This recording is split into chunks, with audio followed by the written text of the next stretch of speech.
활기차고 생동감 있는 명성이 너희를 가지고 있지만 너희는 실제로 그런 자 아니다 라고 말하는 거죠. 그러니까 지금 이 4대 지역을 향해서 말하는 것이 아니라 4대 교회에 대해서 말하는데, 교회가 굉장히 누가 봐도 너무나 활력이 있고 너무나 교회가 살아있는 모습을 보이고 있는 거예요. 야, 저 교회 활력 있네, 저 교회 생동감 있네, 이렇게 사람들이 다 평가할 정도로 4대 교회는 그런 모습이었어요. 근데 주님이 그들을 보실 때 너희가 활기차고 생동감 있는 명성을 가지고 있지만 너희는 죽은 자다 라고 말해요. 예수 그리스도의 시선은 그들의 활력 있는 모습에 관심이 있지 않고 그들의 중심을 보는데 죽은 자. 이 단어는 네크로스라고 적혀 있어요. 정확한 단어는 시체예요. 시체. 너희가 활력이 있는 명성을 가졌다 하는데 너희는 시체다. 주님이 4대 교회를 향하여서 아주 강력하게 말씀하시는 거죠. 여러분 생각해 보십시오. 아주 예쁜 아이가 아름다운 옷과 그리고 예쁜 머리핀과 그리고 귀여운 이런 가방, 모든 액세서리들을 다 구비하고 멋들어지게 자기를 꾸몄어요. 그런데 그 아이는 주거관에 있는 거야. 이것은 아름다워 보이고 생동감 있게 보일수록 더 비참한 일이에요. 생명이 없는 것을 아무리 가꾸어 봐야 그것은 곧 죽음을 향해서 가는 것과 동일한 의미인 거죠. 이렇게 4대 교회가 활력이 있으면 있을수록 그들은 죽음을 향해 더 가까이 나가는 거예요. 핸드폰에 배터리가 100%로 충전이 되어 있습니다. 막 이것저것 다 하는 거예요. 유튜브도 보고 문자도 보내고 게임도 하고 순식간에 배터리가 다 닳는 거죠. 어떻게 해야 되죠? 충전을 해야 됩니다. 그런데 그것은 하지 않고 계속 다른 걸 더 애쓰는, 핸드폰을 흔들어 보고 핸드폰을 계속 껐다 켜보고 뭐 다 꺼보고 뭘 해도 그들은 결국 죽음을 향해 더 많은 것을 할수록 나아가는 점점 시체가 되어지는 이러한 모양을 가진다는 거야. 어디를 향해서? 교회가 지금 그렇다는 거야. 교회가. 자, 예수 그리스도의 생명의 이름을 가지고 있고 그 이름으로 활력 있게 사역을 하고 있는 곳이었어요. 그런데 주님은 그들을 보며 넌 시체야. 이런 아주 위험하고 두려운 말씀을 하고 있는 거죠. 그들을 향해 주님이 경고하세요. 2절입니다. 너는 일 깨어라. 일 깬다라는 단어의 우리 사전적 의미는 일찍 잠을 깬다는 뜻이에요. 너 잠을 일찍 깨어라 라는 말인데, 기누 그레고론이라는 이 헬라어의 원래 뜻은 잠이 일찍 깨어 있다는 것을 보여줘라 라는 뜻이에요. 일찍 일어나라가 아니에요. 일찍 일어나는 게 아니라 일찍 일어나 있다는 것을 보여주라는 거예요. 초점이 아예 다르죠. 그러니까 주님은 그레고론이라는 이 단어는 성경 헬라어에서 깨어 있으라라는 단어로 많이 쓰세요. 대부분 예수님이 깨어 있으라, 사도들이 깨어 있으라라는 말의 의미는 단순하게 정신을 차리고 있는, 나 일찍 일어났는데요, 그렇게 하고 있는 게 아니라 깨어 있는 자로 살아가는 것을 뜻해요. 깨어 있는 자로 살아간다. 즉 이것은 종말을 대비하는 거죠. 다시 오실 주님을 기다리고 준비하고 영적으로 자기를 각성하고 있다는 것을 보이라는 거예요. 너희가 깨어 있는 것을 보여줘. 이것이 바로 주님이 지금 4대 교회를 향하여 하시는 명령이에요. 그리고 두 번째는 남은 바 죽게 된 것을 굳게 하라고 이야기하고 있는데, 이것은 더 정확한 의미로 바꾸면 죽으려 하는 남은 것들을 강하게 하라는 뜻이에요. 그러니까 이 4대 교회 전부가 다 시체는 아니었어요. 그러나 그 가운데에서 점점 시체화되어지고 있는 상황과 환경 가운데 있는 거죠. 그들을 깨워서 남아있는 것들을 강하게 하라고 하나님 말씀해요. 왜 그러는가? 내 하나님 앞에 너의 행위에 온전한 것을 찾지 못했기 때문이에요. 이 4대 교회가 지금 온전함이라고 적혀 있는 이 단어 플레로오라고 적혀 있는데, 이 말의 의미는 가득 차다, 이루어지다 라는 의미거든요. 그러니까 하나님이 지금 이 교회를 보면서 너희가 아무것도 안 차 있어. 텅 비어 있어. 너 아무것도 안 이루어져 있어. 라고 지금 그 교회를 말씀하시는 거죠. 우리나라 성경에서는 이 말을 온전하게 된 것이라고 번역을 해 놓았지만 약간의 오해의 소지가 있습니다. 예를 들면 하나님의 완전하심 같이 너희도 완전해라. 온전하심 같이 온전해라. 이 말의 의미는 원래 텔레이오이, 그러니까 퍼펙트라는 뜻이에요. 퍼펙트. 완벽하게. 그런데 여기서 말하는 온전함은 그런 말이 아니에요. 그들에게 지금 주님이 요구하는 건 너희가 당연히 채워져 있어야 될 것들이 채워져 있지 않아 라고 말씀을 하시는 거죠. 하나님이 4대 교회를 향하여서 지금 계수하신다는 거예요. 여러분 굉장히 두려운 이야기예요. 왜냐하면 우리는 예수 그리스도를 믿고 그리고 당연히 주님이 우리에게 열매를 맺혀질 것을 기대합니다. 그리고 기다리죠. 예수 그리스도의 성령의 열매들, 사랑, 희락, 화평, 우리 힘으로 맺을 수 없는 열매인 걸 이번 한 주간도 아마 많이 경험해 보셨을 거예요. 나의 힘과 결심으로 내 부모도 자녀도 배우자도 온전히 주님 수준의 사랑으로 할 수 없는 나라는 것을 아마 뼈저리게 경험을 하셨을 거예요. 이러한 상황에서 주님이 내게 열매를 맺게 해주셔야 돼. 맞는 말이에요.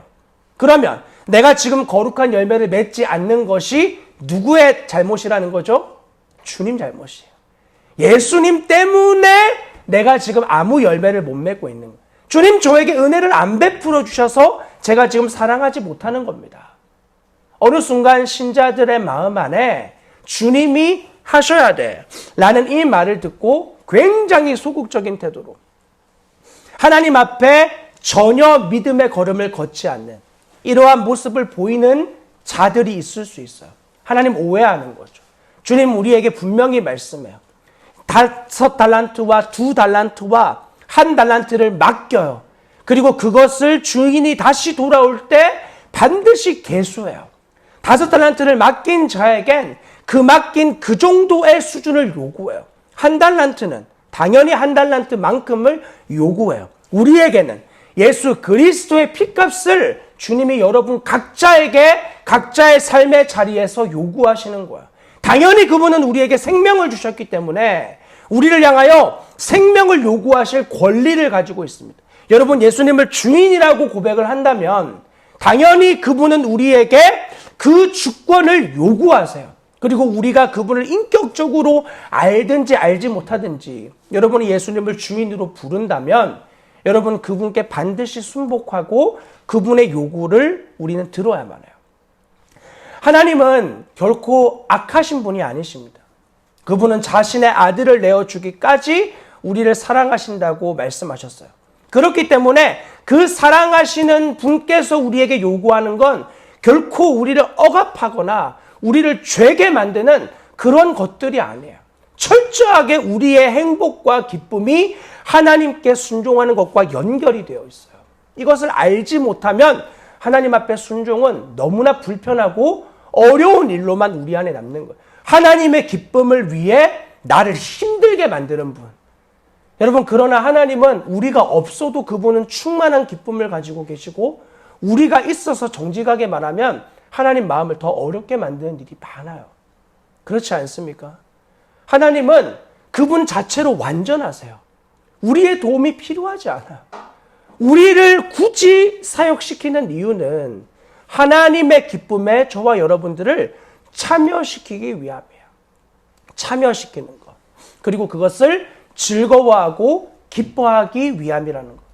여러분 하나님의 우리에게 맡기신 일들을 감당할 때 그런 기쁨이 있습니까? 아니면 단순히 행위만 남아 있습니까? 열심히 해요. 누구보다 부끄럽지 않게 최선을 다합니다. 그런데 그 최선이 끝난 자리에 여러분의 영혼의 반응은 어떠하신가요? 기쁘신가요? 즐거우신가요? 정말 너무 잘 감당했고 주님 너무 족합니다. 주님 다음번에 허락하셨을 땐 더욱 생명 다해 감당하겠습니다. 세상이 줄 수 없는 기쁨으로 내 안에 충만해지시는가? 저는 그래 본 적이 사실 별로 많지 않아요. 저는 어릴 때부터 사역을 해왔는데 거의 한 번도 기쁘게 해본 적이 없어요. 다 억지로, 어쩔 수 없이.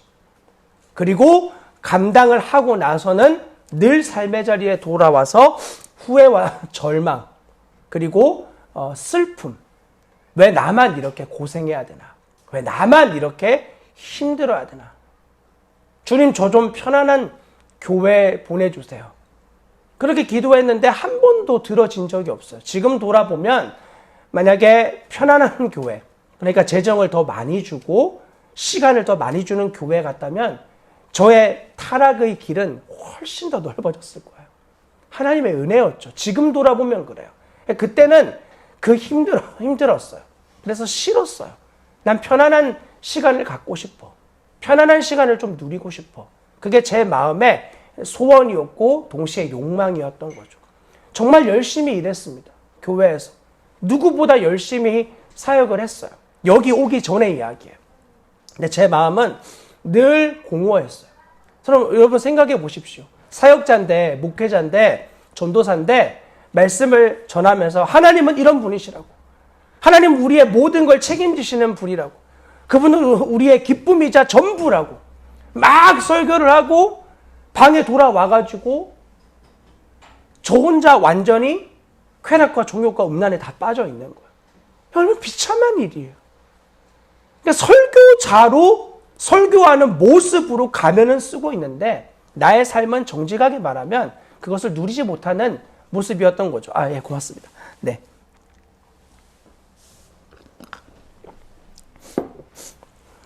여러분 4대 교회가 꼭 그와 같았어요. 자신의 행위. 저는 그런 거 하면서 제 마음 한편에 이래도 천국 갈 수 있어. 하나님이 나를 위해 자기 아들도 내어주셨어. 그러니까 내가 신학을 하는 거지. 그러니까 내가 전도사 하는 거지. 다른 분들도 그렇지 않나요? 내가 그래도 집사인데, 내가 모태신앙인데, 난 당연히 천국 가. 내가 교회에서 이만큼 헌신했는데. 근데 주님이 그런 모든 것들을 보시며 너 하나님 앞에서 하나도 가득 찬 게 없어. 라고 주님의 심판대 앞에서 말씀하신다면 너무 비통한 일이 되는 거야. 여러분, 우리는 그것을 알 수 있어요. 내가 지금 하고 있는 것들이 하나님의 기뻐하시는 것들을 채우는 것인지 아니면 그것을 갉아먹는 것인지 우린 주님 앞에 분명하게 서 있을 때 이것을 확실하게 깨닫습니다. 이걸 분별이 안 되면 여러분 신앙생활이 너무 위험한 지점에 와 있는 거예요. 내가 지금 하는 게 주님 앞에 기쁨이 되는 건지 그분의 마음을 어렵게 하는 건지 분별이 안 된다. 그러면 모든 나의 열심을 멈춰야 돼요. 그리고 다시 주님 앞에 온전히 멈추어서 물어봐야 돼요. 하나님, 지금 제가 하는 것이 하나님에게 기쁨이 되는 일입니까? 먼저는 죄에 대해서는 너무 선명하겠죠. 만약에 죄에 대해서 이게 분별이 안 된다. 유혹을 당하는 걸 넘어서 분별이 안 되면 여러분 신앙에 너무 큰 문제가 이미 벌어진 거예요.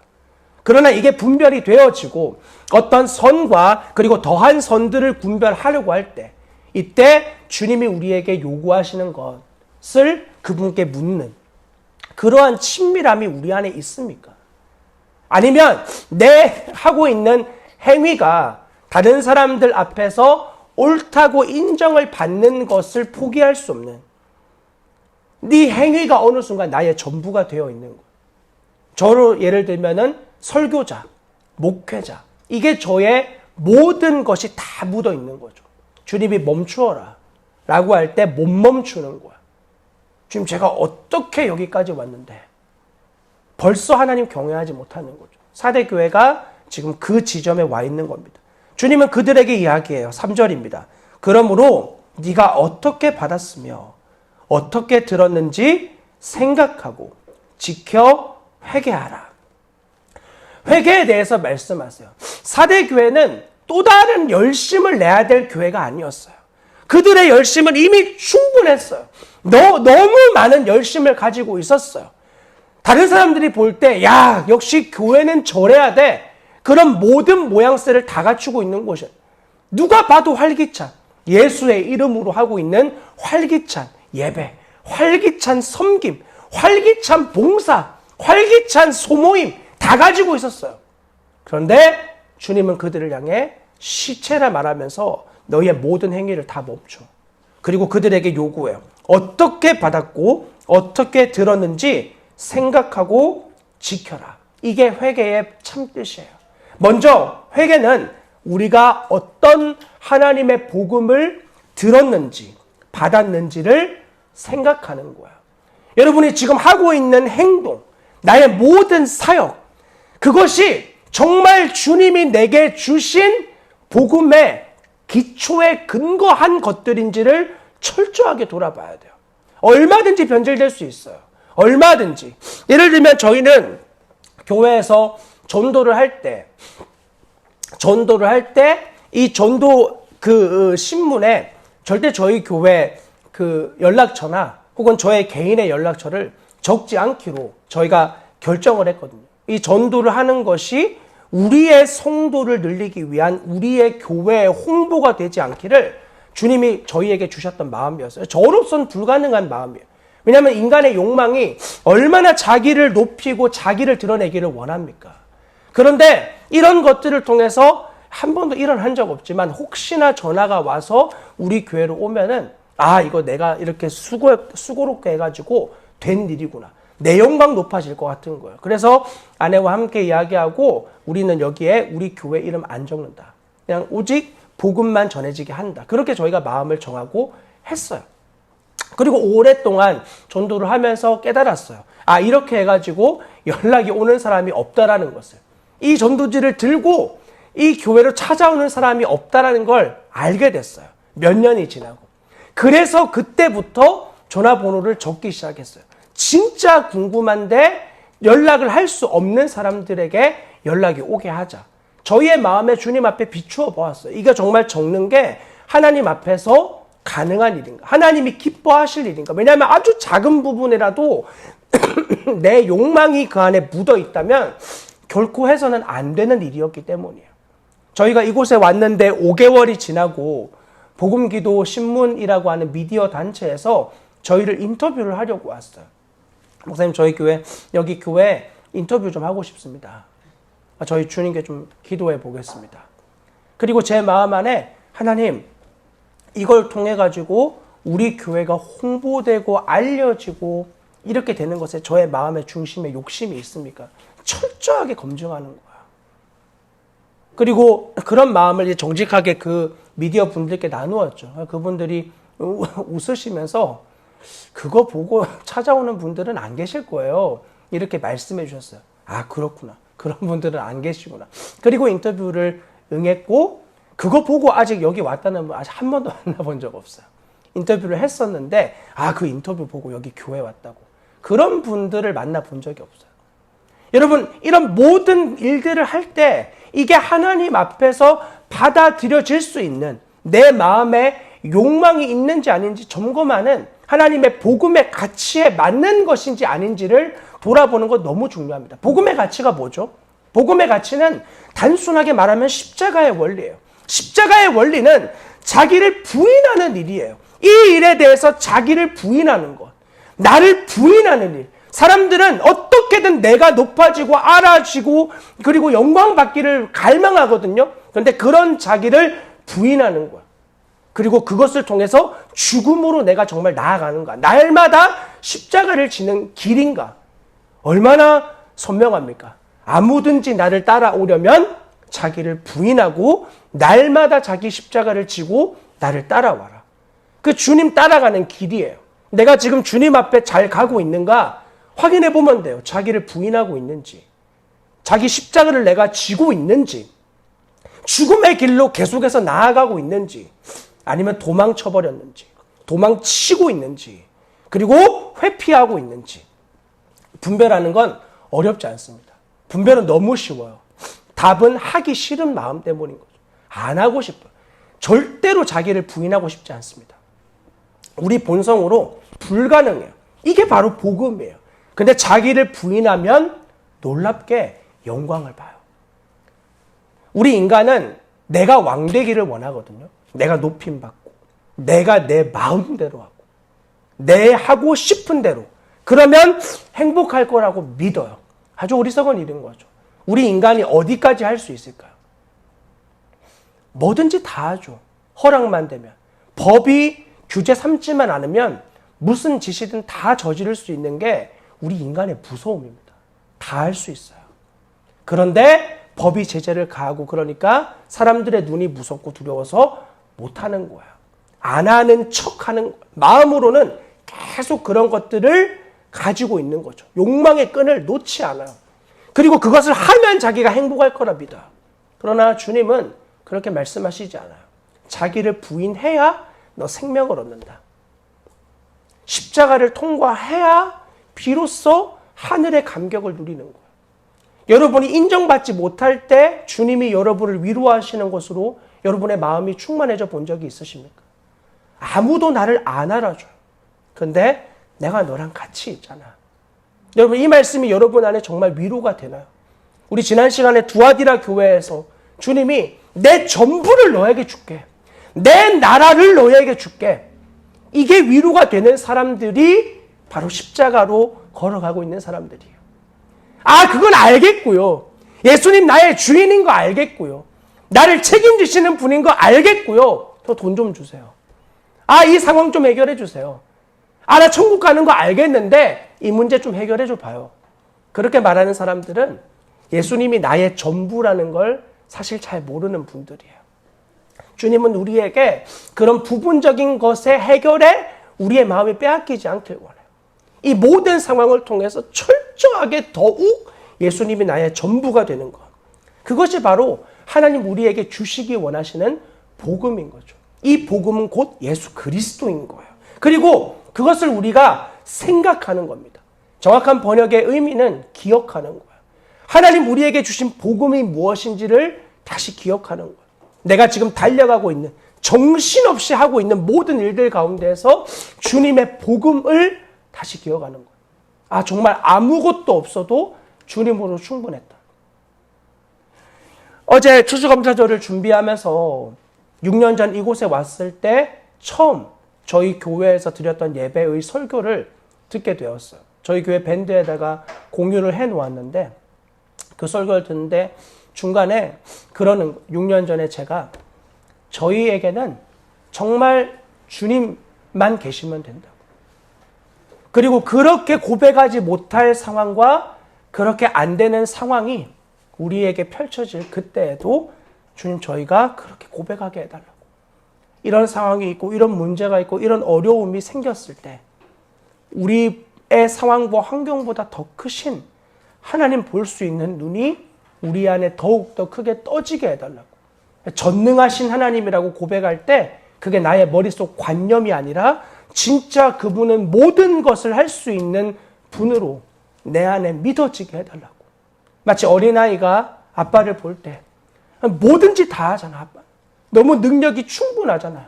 그것이 믿어지는 것처럼 하나님을 생각할 때마다 나를 이곳에 보내신 그분의 전능하심이 더 믿어지게 해달라고.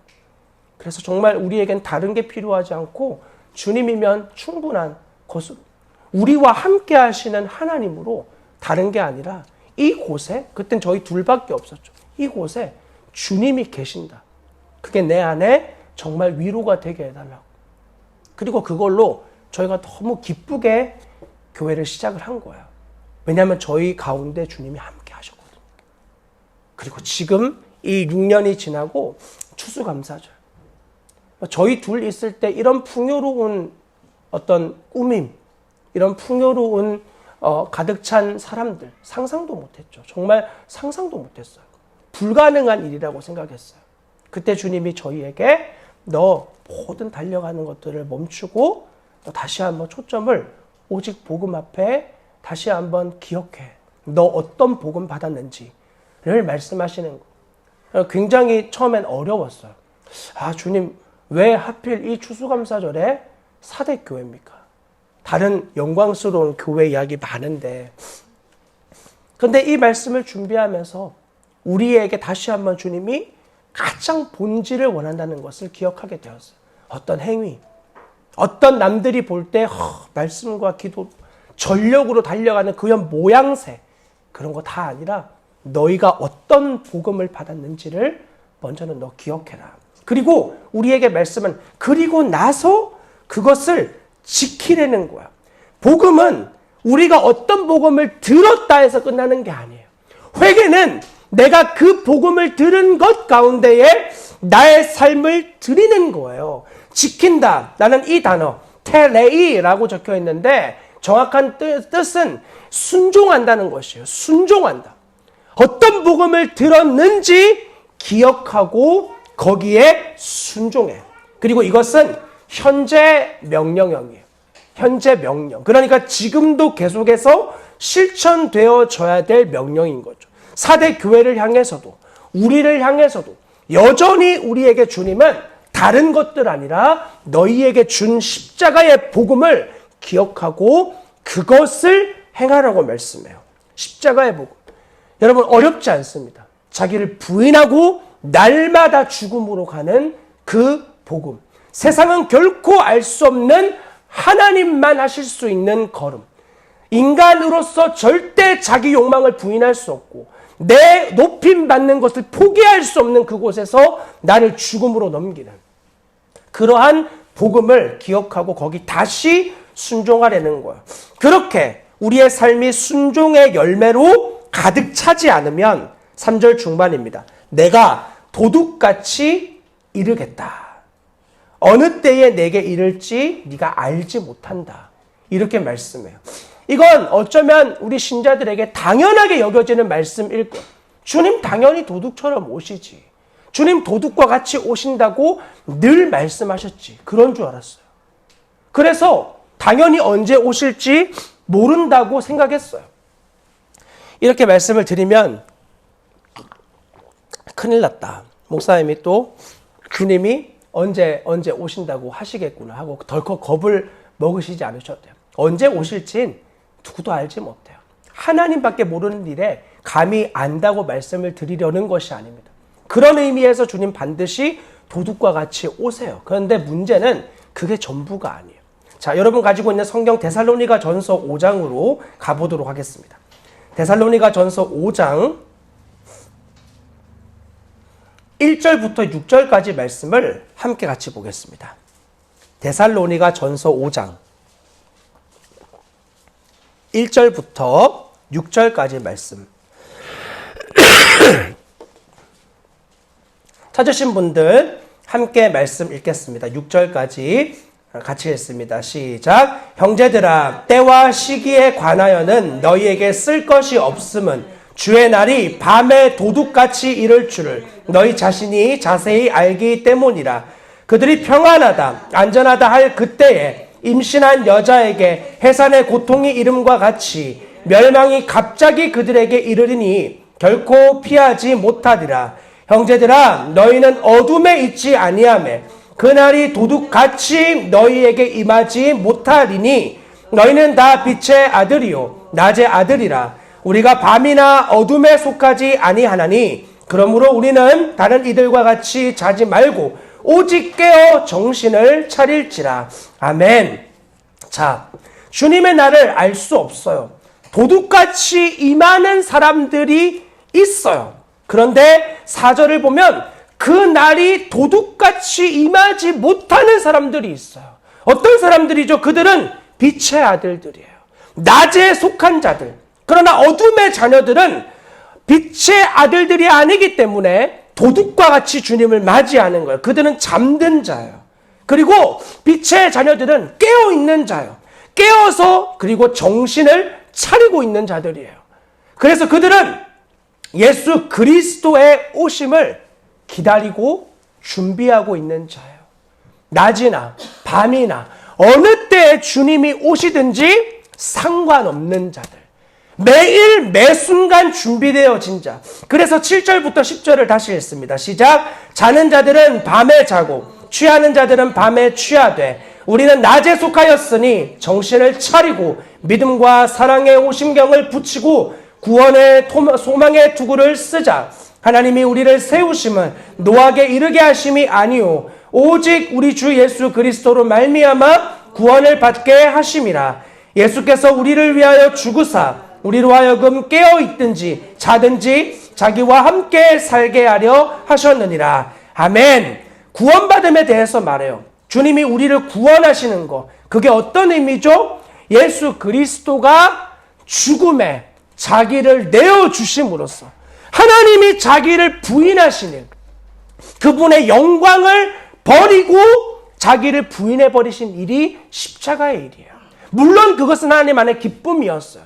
그러나 그 영광에 너무나 침해되는 일이었어요. 하나님이 인간이 되신다니, 그리고 인간이 되어 죽음에 자기를 넘기우신다니, 죄인만 겪어야 될 죽음을 자신이 직접 당하셔야 한다는 이 모든 건 하나님에게 치욕 같은 일이었어요. 그렇게 그리스도는 자기를 부인함으로 십자가에서 자기의 생명을 내어주시고 그 생명이 우리 모두에게 이르는 부활로 승리를 이루신 거예요. 그와 같이 우리가 예수 그리스도의 생명을 가지고 그분의 죽으심과 같이 어떻게 반응하는 거예요? 10절입니다. 깨어있든지 자든지 자기와 함께, 주님과 함께 사는 삶. 여러분, 깨어있든지 자든지 매 순간 24시간 365일 우리의 모든 인생을 예수 그리스도와 함께하는 삶으로 하기 위하여 우리를 구원하셨다는 거예요. 그분이 나의 모든 것의 주인 되신 자. 그런 자들은 주님이 언제 오든지 아무 상관없어요. 왜냐하면 매일 매 순간 자신이 주님 앞에 준비되어져 있기 때문이에요. 예수 그리스도로 언제나 무장되어져 있기 때문에 자는 시간에도 무의식의 영역에서조차도. 여러분, 이 말을 여러분들이 전혀 죄 안 짓는다, 예수 믿으면 절대 죄로 안 넘어진다 라는 말 드리는 거 아님을 아시기 바랍니다. 예수 믿는 사람도 죄에 넘어질 수 있어요. 죄 가운데 쓰러질 수 있어요. 그러나 그게 우리 안에 여지가 될 수 없는 거예요. 죄가 반응되어지고 죄의 연약함이 내 안에 나타날 때 그때마다 계속 그런 나와 같은 자를 사랑하신 주님의 놀라운 사랑에 다시 나아가는 거예요. 그게 십자가예요. 여러분이 연약함에 몇 번씩 넘어져 보십시오. 음란의 죄에 몇 번씩 넘어져 보세요. 의도적으로 죄를 저지르고 그리고 그렇게 나아가 보세요. 그러면 내 마음 안에 나 같은 놈은 절대 예수 믿을 수 없어. 나 같은 게 무슨 주님을 믿어. 이렇게 의도적으로 반역하는 나 같은 존재가. 그러면서 하나님께 우리의 본성은 우리의 열심이 끝나버렸을 때 절대 못 나가요. 하나님 앞에 설 수가 없어요. 죄인의 비참함 때문에. 나는 안 돼. 자기의 비참함 때문에 하나님께 못 나가는 거죠. 그때 주님의 말씀이 우리에게 들려지는 거야. 뭐라고 말씀하시죠? 너희가 아직 죄인 되었을 때, 너 죄 가운데 여전히 허덕이고 있을 때, 아직 죄인 되었을 때가 바로 그 의미예요. 여전히 죄에 허덕이고 있을 때 그리스도께서 우리를 위하여 죽으심으로 하나님 우리에 대한 자기의 사랑을 확증하셨느니라. 우리가 하나님을 반역하고 있을 그때 하나님이 우리를 사랑하시는 걸 끝내셨다는 거야. 그 모습을 보고. 그리고 우리에게 다시 초청하시는 거야. 너의 열심으로 못 나오지. 너의 힘으로 내 앞에 설 수 없지. 너 그래서 내가 먼저 너를 사랑한다는 말씀을 믿는 믿음으로 나에게 나와. 하나님 말씀하시는. 그래서 믿음은 우리의 의지나 결단이 아니에요. 나의 모든 가능성이 다 무너진 자리에서 나는 너무나 어둠의 자녀인 것 같고 하나님 앞에 간합될 수 없는 존재인 것 같은 모든 게 다 드러났는데 그때 우리에게 다시 그런 너를 부인하고 나에게 나와.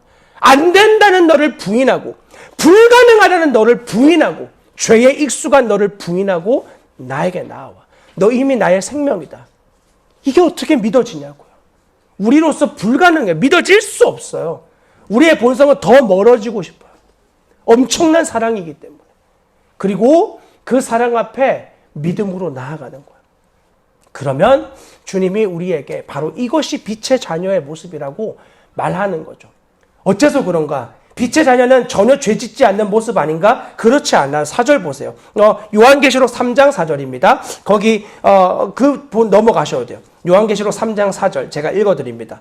그러나 사대에 그 옷을 더럽히지 아니한 자 몇이 내게 있어 흰 옷을 입고 나와 함께 다니리니 그들은 합당한 자인 영고라. 자, 옷을 더럽히지 않은 사대 교회에 흰 옷 입은 자들이 있어요. 이 사대 지역은요, 양털 옷 사업이 굉장히 번성했던 지역입니다. 그들은 흰 옷을 많이 만들어 팔았어요. 자기들은 흰 옷을 만들어 팔았지만 그들의 영적인 옷은 아주 더럽혀져 있는 그러한 자들 가운데서 진짜 흰 옷 입은 자들이 있다. 흰옷은 순결함과 거룩이죠. 굳이 어려운 해석이 필요하지 않습니다. 그런데 요한계시록 7장 13절과 14절이 여러분 가까우니까 한번 찾아볼까요? 요한계시록 7장 13절 14절.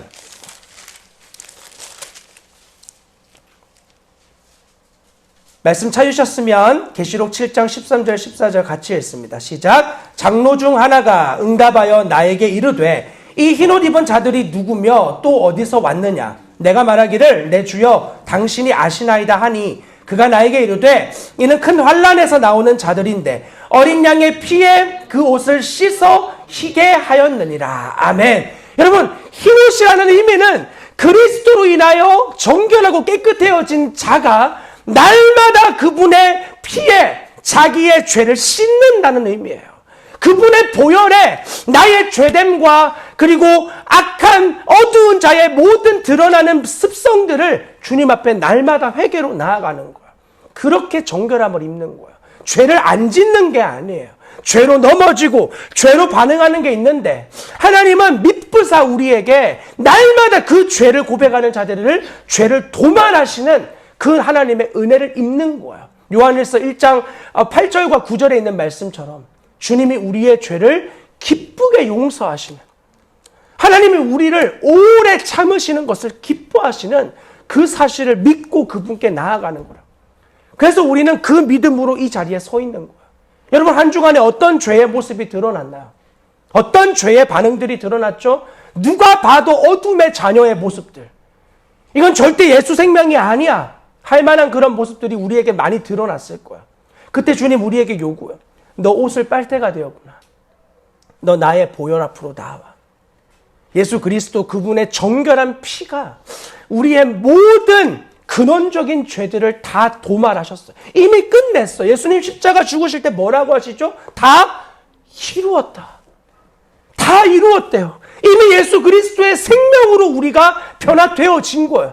예수는 하나님으로부터 나와서 우리에게 지혜와 의로움과 구원함과 거룩함이 이미 되셨어요. 내가 거룩하려고 애쓰는 게 아니라 그분의 거룩함이 나의 거룩함이 되어진 거예요. 그러나 우리에겐 여전히 죄의 발빠른 반응들이 있어요. 나의 살아온 인생의 시간만큼, 내가 죄에 익숙하게 나를 내어준 것만큼 우리에게 죄의 발빠른 반응들, 이런 부분들을 믿음으로 부인하기 시작하는 거예요. 점점점 이 영역에 아주 발빠르게 반응하게 죄로 끌고 가는 것들을 막기 시작하는 거예요. 멈추고 저지하고 그리고 주님이 기뻐하지 않는 일이라는 감지를 느끼고 그리고 이제는 더 이상 죄에 넘어지지 않고 죄를 이긴 사랑으로서 죄의 모든 반응들을 능히 감당하는 이런 자로까지 나아가야 돼요. 그러나 거기까지 가지 못했다 할지라도 여러분의 연약함이 드러났을 때 곧바로 십자가로 나아오는 이런 나를 주님이 사랑하셨어. 이런 나를 주님이 포기하지 않아. 그 믿음의 자리에 다시 나아오는 자들은 여러분의 옷이 정결해지는 자예요. 그 자들만 주님의 나라에서 주님과 함께 다니게 되는 거예요. 함께 다닌다는 건 잔치에 참여되어진다는 의미거든요. 승리한 자. 이 페르시아 궁전에 가면은요, 궁전에 큰 정원이 있는데 그 정원엔 오직 왕의 측근들만 왕과 함께 그곳을 거니는 특권을 가집니다. 아무나 못 다녀요. 왕이 산책을 할 땐 모든 무장하는 것들을 다 치우고 가잖아요. 오직 자기와 가까운 자들만 이 산책에 함께 하는 거야. 긴장을 완전히 풀고. 여러분, 그렇게 주님이 자신과 친한 자들, 가까운 자들과 천국에서 같이 있기를 원하세요. 당연하죠. 여러분도 그렇지 않습니까? 친한 사람과 같이 있고 싶지 불편한 사람과 한 달만 같이 있겠다고 생각해 보세요. 못 살아요. 못 살아요. 그래서 5절을 보세요. 이기는 자는 이와 같이 흰 옷을 입을 것이요 내가 그 이름을 생명책에서 결코 지우지 아니하고 그 이름을 내 아버지 앞과 그들의 천사 앞에서 시인하리라.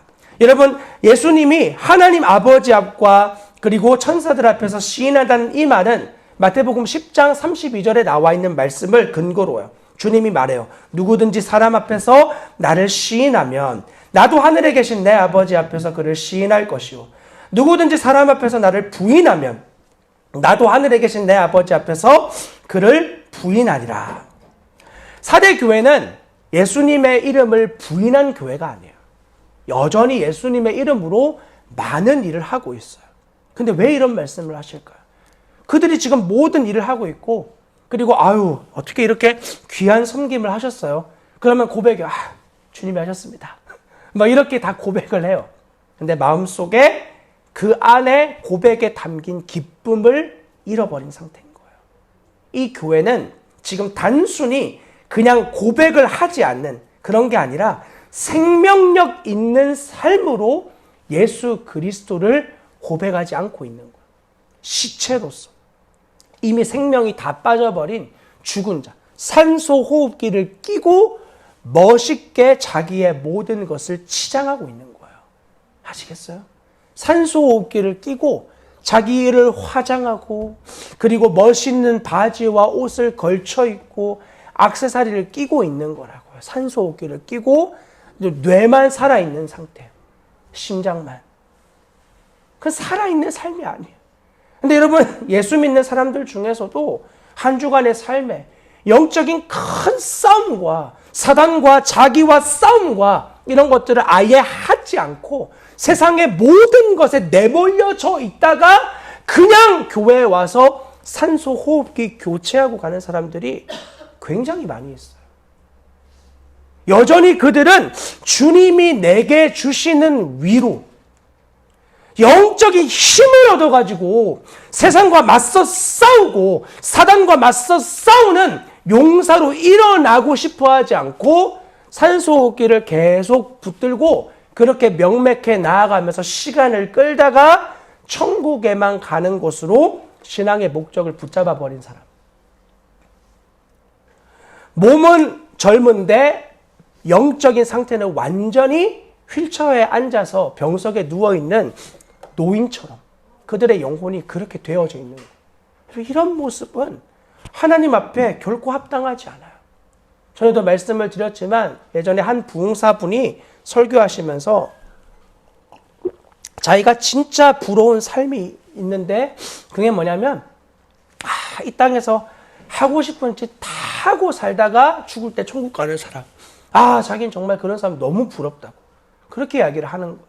그래서 성경에 예를 든 게 십자가에 달려 죽어가는 직전에 예수님 믿은 강도. 이 사람은 강도라고 표현되어져 있지만 로마 사람들이 십자가에다가 단순한 강도를 못 박지 않아요. 여기에 달릴 정도면 로마의 체제를 전복을 흔들 만한 이런 위험한 일을 했던 사람이에요. 무장 강도 같은 사람이에요. 이 로마의 군인들이나 혹은 높은 사람을 살해할 목적을 가지고 있다. 그러니까 바라바의 측근들일 가능성이 높아요. 이런 사람들 두 사람이 매달렸어요. 원래 가운데는 바라바가 달려 있어야 되겠죠. 그 자리에 매달려 있는데 그 중 한 명이 예수를 믿어요. 원래는 똑같이 두 사람이 예수님을 욕했어요. 그런데 한 사람의 마음에 변화가 일어났어요. 십자가에 달려 죽어가는 예수님 보는데 자기와 너무 다른 거야.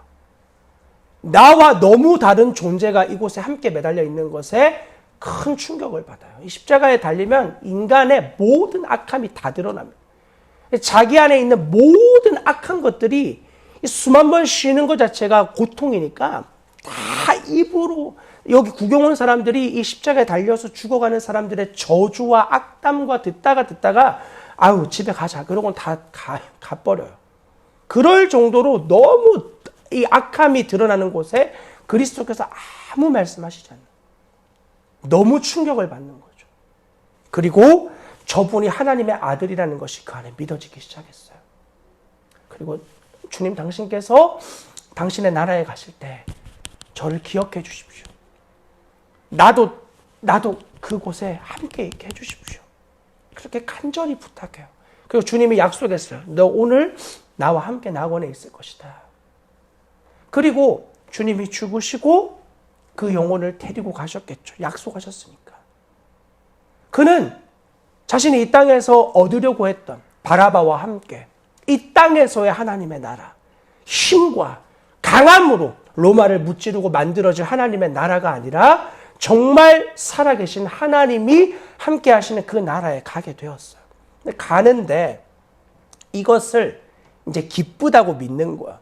왜 이 땅에서 십자가 달려 죽기 전, 좀 죽을 땐 힘들었지만 모든 자기 할 짓 다 했잖아. 죽기 전에 구원받았잖아. 야, 얼마나 행복한 삶이냐. 그러면서 부흥사라는 분이 이런 설교를 하는데 마음이 너무 아팠어요. 그분은 제가 다 할 수는 없지만 하나님의 영광을 알지 못하는 사람이에요. 바울은 이 예수 그리스도의 놀라운 복음을 증거한 뒤 곧바로 우리에게 도전해요. 너희의 삶을 하나님의 거룩한 산 제물로 드려라. 이것이 너 하나님 기뻐하시는 영적 예배다. 왜 바울이 우리에게 왜 굳이 그렇게 도전했을까요? 죽기 직전에 구원받으면 아마 제일 행복한 삶이잖아요. 부흥사 말처럼. 그렇게 하면 되잖아요. 이 복음을 들었으면 너희의 삶을 곧바로 하나님 앞에 드려라. 왜 이렇게 이야기하죠? 그게 참된 기쁨이기 때문이에요. 하나님의 말씀에 따라 살아가는 삶이 우리에게 가장 기쁨 되어진다는 것을 바울은 삶으로 증명했어요.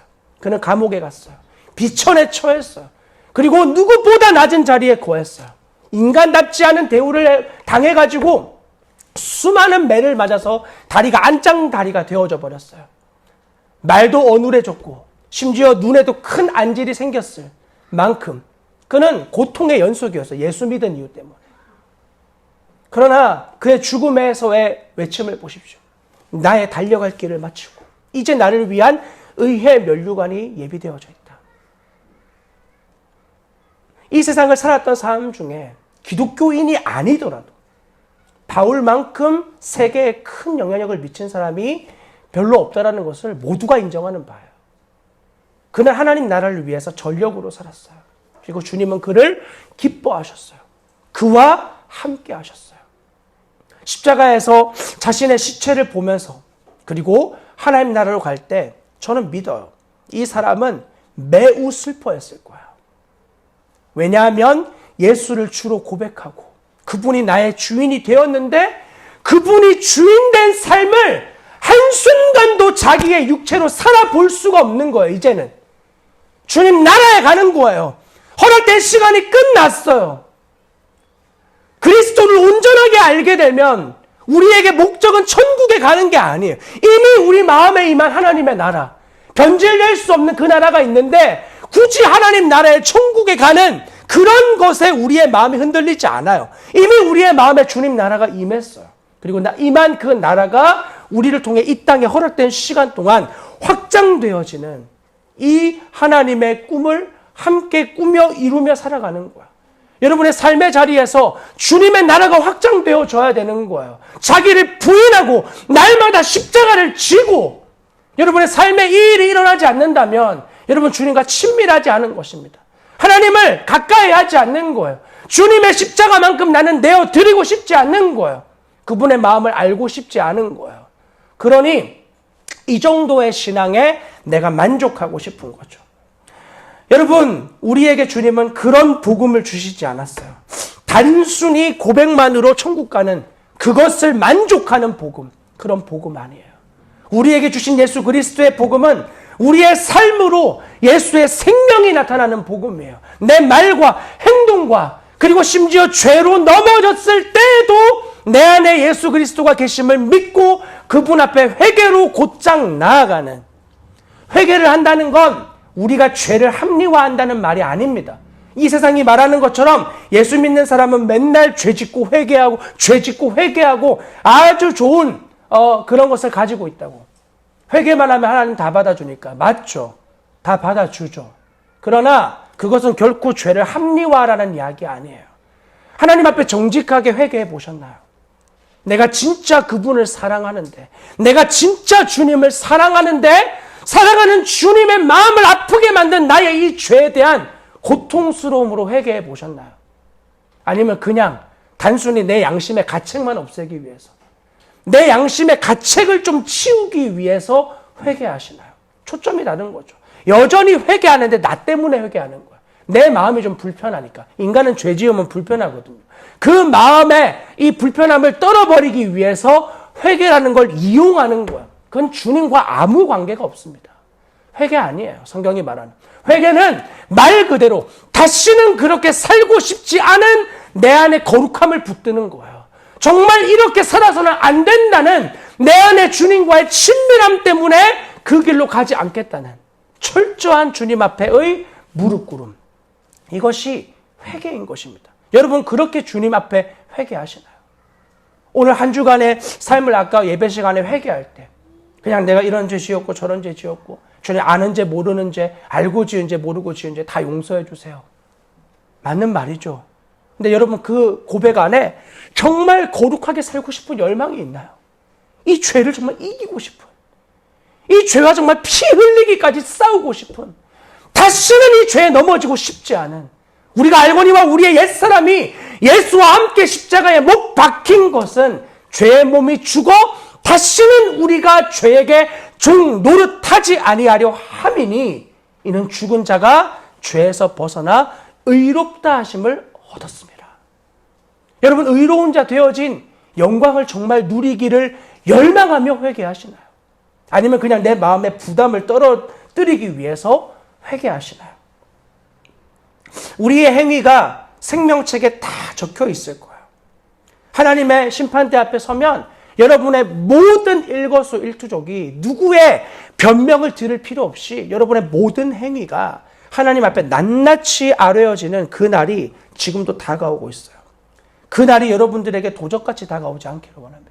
그 날이 왔을 때 주님 앞에 나의 모든 연약함이 다 드러난 내 모든 반역들이 철저하게 기록되어져 있는 내 행위들이 이미 용서받았다 하나 기록되어진 그 죄들에 대해서 두려워 떨고 있을 때 주님은 우리를 보시며 이렇게 말씀하실 거예요. 나와 함께 다니기에 합당한 자다. 저들은 나와 함께 다니기에 합당한 자다. 나의 동산에, 나의 파라다이스에, 나와 함께 다닐 내가 이 땅에서 친밀하게 가까웠던 자들이다. 패스되는 거예요. 여러분 이 땅에서 예수님과 친한 사람이 가는 곳이 천국이에요. 이 땅에서 주님과 친하지 않은 사람은 그곳에 가봐야 여러분 정말 불편한 곳 될 거예요. 누리지 못하는 자들이 가본들 뭐 하겠습니까? 죄송한 이야기지만 저도 이제 아이가 셋이고 저희 아이들과 함께 저기 서울랜드 갔다 온 적이 있거든요. 서울랜드. 다 그런 경험 있으시겠지만 어릴 때 놀이공원을 간다는 건 그 놀이기구가 망가지기 직전까지 내가 타겠다는 열의를 가지고 가잖아요. 새벽에 가서 밤이 돼서 오잖아요. 아, 놀이기구 한 개 탔는데 그 뺑글뺑글 도는 거 한 번 타니까 정말 제가 한 번도 느껴보지 못한 어지러움. 아, 이제 못하겠다. 그냥 한 번 타는데 벌써 막 이 오장육부가 뒤집어지는 것 같은 거예요. 저희 부모님들이 바이킹 타고 토하고 있을 때 제가 어릴 때 막 비웃었거든요. 아, 저 보라고. 막 이러면서, 함처럼, 노아를 막 비웃듯이 제가 막 바이킹 타고 엎어져 있는 부모님 보면서 막 비웃었는데 꼭 그 꼴이 됐어요. 이제는 놀이기구, 죄송한데 못하겠어요. 놀이공원 가는 게 저에게 별로 재밌는 일이 아니. 옛날에 너무 신나는 일인데 놀이공원에 간다. 아무도 없는 곳, 그냥 카페, 조용한데. 그건 뭐 너무 신나지. 놀이공원을 눈썰 매장 하나도 재밌지 않아. 놀이터 가자 이러면 막 너무 불편해요. 여러분들도 그렇지 않나요? 결혼하신 분들 그렇게 느껴지잖아요. 어린이와 같은 마음을, 그래서 주님이 어린 아이와 같은 자들이 천국에 들어온다는 말이 그래서 그런지, 어쨌건 이렇게 그곳을 누리지 못하는 자에게 가봐야 아무 불편한 거. 여러분 근데 천국이 그런 곳이 되어서야 되겠습니까? 하나님의 나라가 그렇게 불편한 곳 되는 거. 주님 저는 여기보다 세상이 더 좋네요. 주님 저는 저 하나님 나라보다 이 땅이 좀 더 좋네요. 그런 자들은 천국 불편한 거. 여러분 이 땅에서 예수님과 천국은 주님과 친밀한 이거든요. 예수님과 여기에서 친하지 않으면 그 나라에 갈 수 없습니다. 여러분 지옥으로 가는 협박을 하는 이야기가 아니에요. 여러분 예수님과 얼만큼 친하세요? 여러분의 모든 열심이 예수님과 친하기 때문에 하시는 열심인가요? 그분을 정말 더 알고 싶은 열망 때문에 그런 일을 하고 계신가요? 아니면 어쩔 수 없는 껍데기만 다 남아있나요? 여러분, 그런 분들이셔서는 안 됩니다. 나의 모든 껍데기가 다 멈추어지고 없어지더라도 주님과의 친밀함만 남으면 충분한 자 되어줘야 되는 거예요. 그것이 바로 우리의 교회의 존재의 목적이에요. 마지막입니다. 6절입니다. 귀 있는 자는 성령이 교회들에게 하시는 말씀을 들을지어다. 성령 하나님은 우리 교회에, 여러분 각자 교회된 여러분들에게 언제나 말씀하세요. 여러분이 어떤 복음을 들었고 그리고 어떤 복음에 대하여 합당하게 여러분들이 열매를 맺어야 할지, 주님이 여러분들에게 요구하시는 열매들이 분명히 있어요. 여러분 부인하지 마세요. 그 열매를 여러분들이 주님 앞에 내어드려야 돼요. 그 열매를 반드시 맺어 주님께 드려야 될 때가 점점 다가오고 있어요.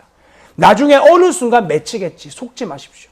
지금부터 믿음으로 꾸준하게 주님을 붙드는 자만 아름다운 주님의 때에 열매를 맺게 되는 거예요.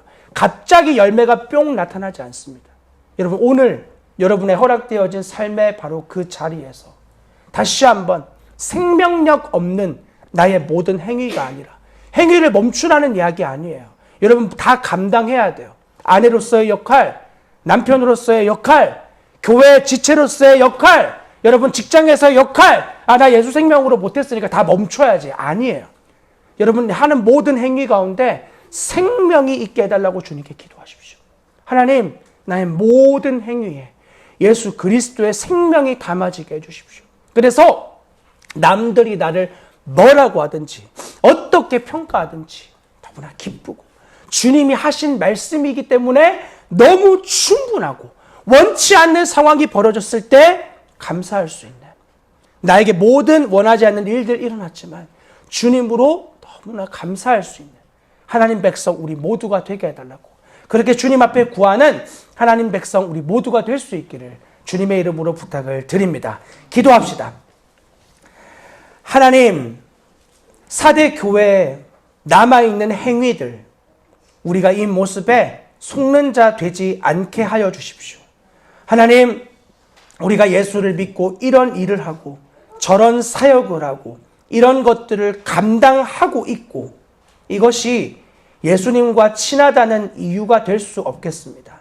어느 순간 행위만 남아있고 주님과의 관계가 멀어져 버린 이런 자 되어지지 않도록 날마다 주님 앞에 되어지지 않는 자신의 죄를 회개하고, 그리고 주님과 더 친밀한 관계를 맺기 위하여 죄와 단호한 태도를 취하고 싸우고 자기를 더욱 부인하고 십자가의 좁은 길을 날마다 걸어가는 하나님 백성 우리 모두가 되게 해 주시기를 간절히 기도합니다. 하나님, 이 땅에서 정말 주님과 친밀한 교제하는 자 되기를 원합니다. 대단한 부요함, 대단한 성공함, 이 땅에서 남들이 누리는 모든 것들 하나같이 다 누리지 못하는 그때에도 하늘의 영광을 가지신 주님이 내 마음을 채워주시면, 주님 정말 그것으로 우리의 마음이 족하겠습니다. 하나님, 관념에 매여 있는 하나님이 아니라 지금도 여전히 살아계신 하나님이심을 우리가 기억하게 하시고, 한 해가 마지막 되어진 이 추수감사절 우리에게 베풀어 주신 하나님의 많은 것들을 기억하며, 주님 우리에게 베푸신 것에 감사하는 마음이 우리의 반심이 아니라 우리의 전심으로 주님 앞에 감사하는 자, 그리고 이 모든 것이 주님의 말할 수 없는 은혜와 손길로 되어진 것임을 기억하는 우리 모두의 아름다운 고백이 될 수 있도록 은혜를 베풀어 주시옵소서. 주님을 믿는 믿음으로 행한 우리의 행위를 정말 기뻐하여 주시고, 그리고 그것을 만족하게 받아주실 주님을 기대하며 살아계신 우리 주 예수 그리스도의 이름으로 감사하며 기도합니다. 아멘.